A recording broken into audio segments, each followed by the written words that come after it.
नमस्कार मित्रांनो, आजच्या व्हिडिओमध्ये आपण जे मागील 2-3 वर्षापासून शासनाने 100 रुपयाचा विमा 1 रुपयामध्ये भरण्यात सुरुवात केली होती, तेच आता 1 रुपयाचा विमा जे आहे डबल 100 रुपये होणार, हे ज्या व्हिडिओमध्ये आपण सविस्तररित्या पाहणार आहोत। तर मित्रांनो, व्हिडिओ सुरू करण्यापूर्वी व्हिडिओवर जर नवीन असाल तर व्हिडिओला लाईक करा आणि चॅनलला नक्की सबस्क्राईब करा। तर मित्रांनो, याच्या अगोदर 2-3 वर्षाखाली महाविकास आघाडी सरकारने 100 रुपयाचा विमा 1 रुपयामध्ये केला होता। कारण याच्या अगोदर बरेच आपल्याला शासनाला 2000, 2500, 3000 ज्याच्या आपल्या क्षेत्रानुसार विम्यासाठी भरावं लागत होते, तेच विमा जे आहे 1 रुपयात केला होता आणि बहुतांश शेतकऱ्यांचे यामध्ये पैसे वाचत होते। पण आता कसं आहे, वरच्यावर जो 1 रुपयाचा विमा आहे, त्या 1 रुपयाच्या विम्यामध्ये CSC असो किंवा आपले सरकारवाले केंद्र चालक असो, हे जे आहे शेतकऱ्यांचा विमा भरताना क्षेत्र वाढवून टाकीत असल्यामुळं यामध्ये आता मोठी तफावत निर्माण झालेली आहे। यामध्ये जे आहे पीक विम्याकरिता समितीची शिफारस बसलेली आहे आणि बनगेवारीला बसणाऱ्याला आपण याच्यापूर्वी जे आहे किती उदाहरणार्थ आपण 1 एकर असेल तर आपण त्याच्या जागी 2-3 एकर टाकत होतो आणि विमा जे आहे आपण वाढवून घेत होतो।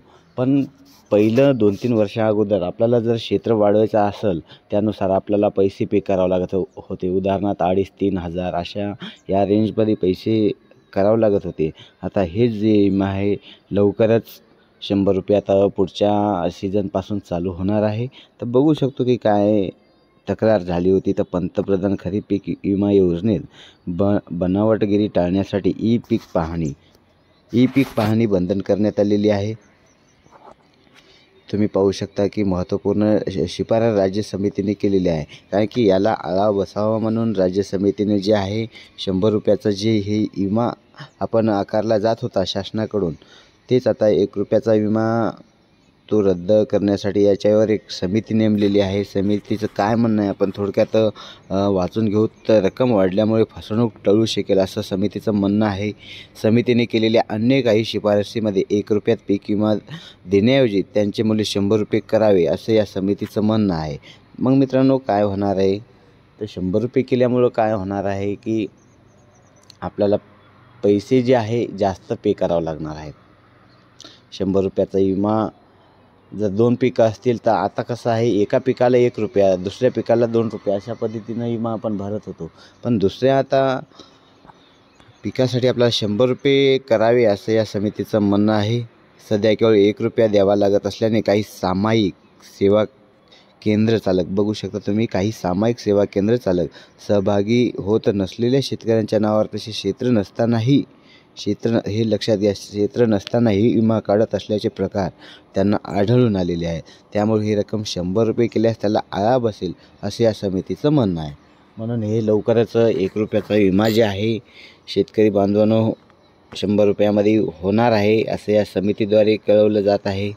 तर याच्यावर काही डाटा बी देण्यात आलेले आहे। खरीपाची ऑनलाईन 60.52% नोंद केली असल्याचं निदर्शनात आलेलं आहे। किंवा तुम्ही पाहू शकता की 13 जानेवारी रोजी पंतप्रधान खरीप पीक विमा योजनेमधील बनावटगिरी टाळण्यासाठी ई पीक पाहणी बंधनकारक करण्याची महत्त्वपूर्ण शिफारस राज्य समितीने केलेली आहे।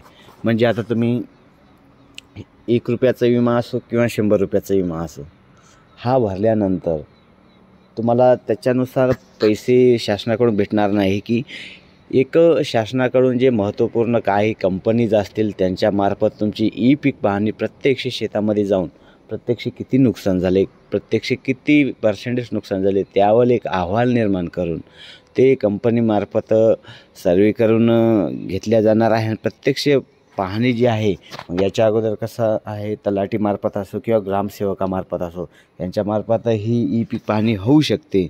मग याच्यासाठी जी आहे ई पीक पाहणी बंधनकारक करण्याची महत्त्वपूर्ण राज्य समितीने शिफारस केलेली आहे। तर तुम्ही पाहू शकता याच्यामध्ये तब्बल पंतप्रधान खरीप पीक योजनेत अनेक जिल्ह्यात बनावटगिरीचा संशय आल्यानंतर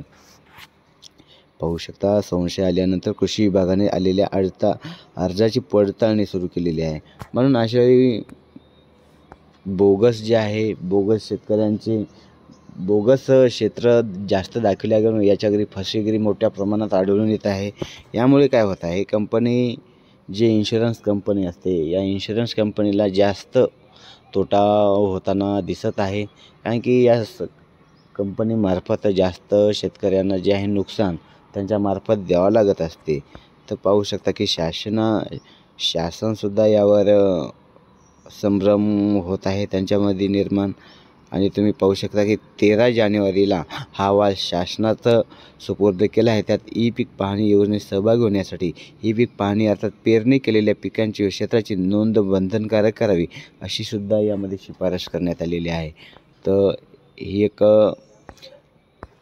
मागील सरकारने ₹1 विमा जे लागू केला होता हे आता ₹100 होणार आहे. आणि याला नक्कीच शेतकऱ्याला म्हणा किंवा जे फसवेगिरी करतात, आपले सेवा केंद्रवाले असो किंवा CSCवाले असो, जे फसवेगिरी करतात त्यांना हा आळा बसू शकतो.